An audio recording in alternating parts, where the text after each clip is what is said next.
So in this video, I'm going to talk about how to calculate your macros. So why even calculate your macros? So I love to have my clients calculate their macros because usually it helps with their very specific fitness goal. A lot of people want to lose weight or gain weight, so it just helps achieving that goal a little bit easier. And it also brings you aware of what your habits are in terms of your nutrition and also the different types of nutrients and foods. You start to realize certain foods are higher in proteins, certain foods are higher in fiber, these foods are higher in fat, kind of et cetera, et cetera. Although I do want you to keep in mind that calculating your macros is not for everyone, and it's not doesn't have to be for forever. If you have disordered eating or just an unhealthy relationship with food, I would not recommend calculating your macros. And if you do experience that, I would highly recommend seeing a registered dietitian. Things to keep in mind is your maintenance calories, which is what you need to consume in order to maintain your current body weight. And then in order to lose weight, you need to be in a deficit. So you need to be eating less than those maintenance calories.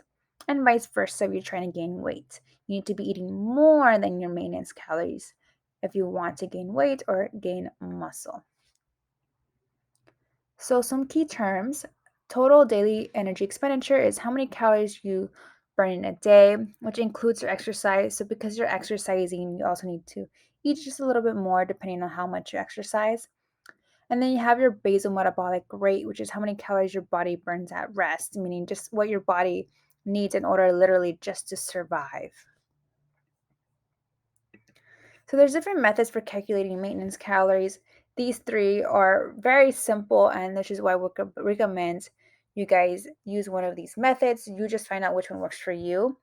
And keep in mind, whatever one that you choose, your maintenance calories might differ. And there's nothing wrong with that. I just want you to be consistent and track what you're eating based on the method that you use. So first you have a simple multiplier. So step one, there's difference between males and females just because males typically need to eat more than females. So for a male, you would get the body weight and multiply it by 10. For females, get your body weight and multiply it by 9. So for example, I weigh 120 pounds. I multiply that by 9. That is 1,080. So after that, I go ahead and multiply that by 1.375. So that then would mean my maintenance calories is 1,485. So on step two, that 1.375 is essentially, I'm taking into account how many days you're exercising. So for this challenge, you're exercising you're at least 3 days in the week. So that multiply right there, 1.375 is taking into account into that. So your exercise does play a role, and the more intense you exercise, the higher that multiplier in step two is going to be.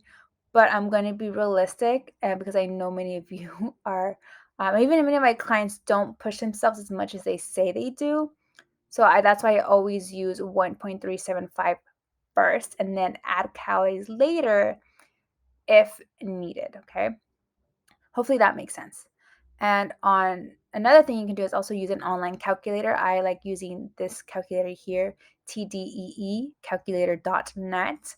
And for exercise, use a light exercise. So again, the only reason I do light exercise is most people that I work with are not training as hard as they think that they are. So you have to earn those calories if you want to be eating more, all right?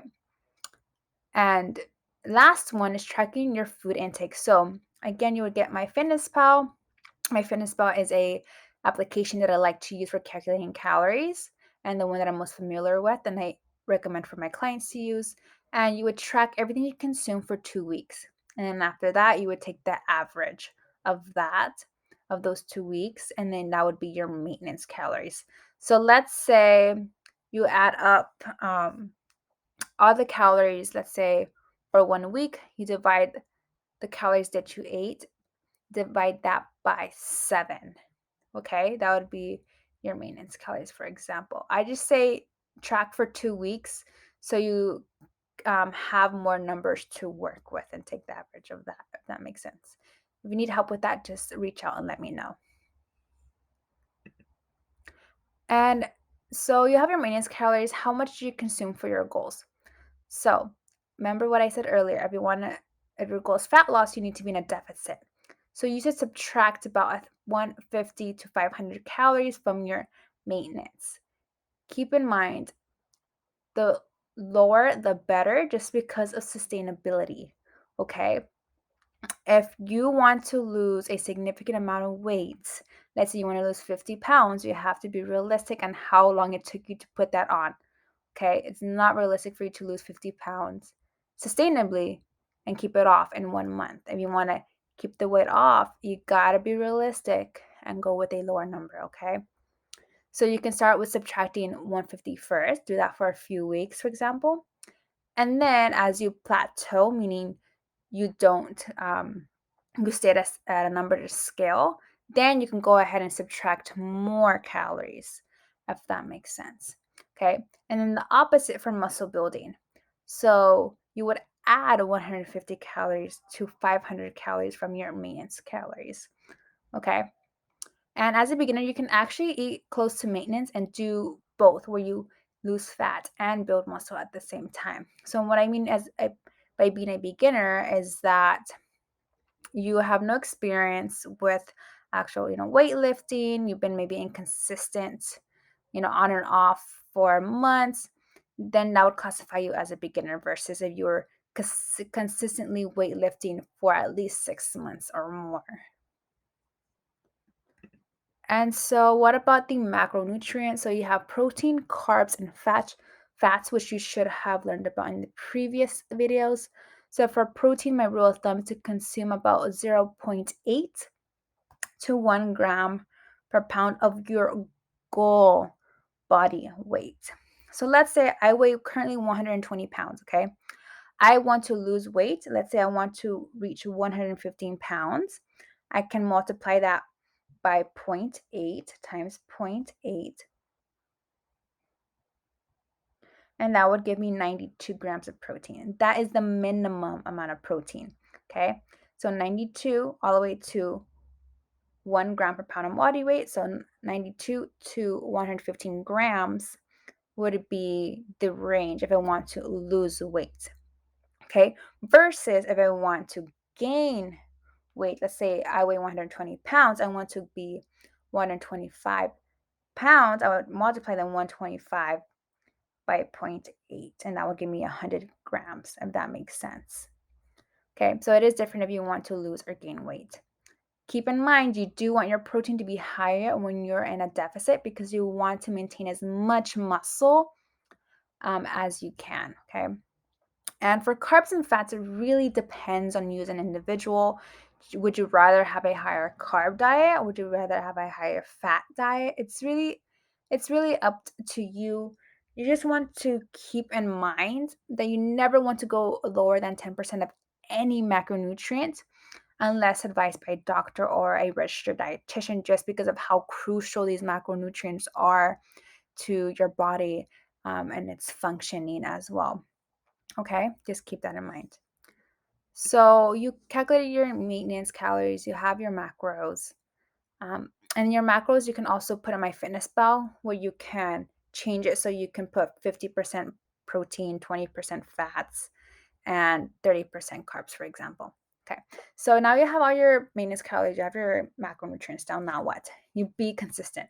That is the hardest thing for people to do because they're, let's say, do their macros for 1 week and they're like, oh, it's not working for me. So I'm going to decrease my calories or I'm going to bump up my calories. No, you need to adhere to those calories for at least 4 to 8 weeks before making any change because you really want to be sure that it's the calories and not something else that's causing you to not lose or gain weight. Okay. So, again, what are some questions to ask yourself before making any changes? Are you feeling hungry or agitated? Okay. If you're feeling hungry, that might mean that your calories are way too low, and maybe I would have you bump those calories up 100 calories more because you're feeling hungry, or bumping up that protein intake specifically to keep you satiated. Okay. Are you losing weight too fast or even gaining weight, right? So, like I mentioned earlier, realistically speaking, you can't sustainably lose 50 pounds in a month. I mean, it's possible, but you won't be building muscle, and it won't be sustainable. You'll probably gain that weight back. Okay. Ideally, for weight loss or for muscle gained, about zero point 0.5 pounds, like half a pound to 1 pound of losing body fat or gaining muscle is realistic. Okay. And also, you have to consider how your stress levels are and how much you're sleeping. Just imagine when you're stressed, how that affects your behaviors, right? When you're stressed, you don't tend to make the best decisions, right? And then also your sleep. How do you feel when you're sleepy and tired? Your body needs energy, so it's going to want to eat more. So keep that in mind. Okay, thank you so much for watching this video. I hope you found this helpful. And if you have any questions, please reach out to me and my team. I'll be more than happy to help you.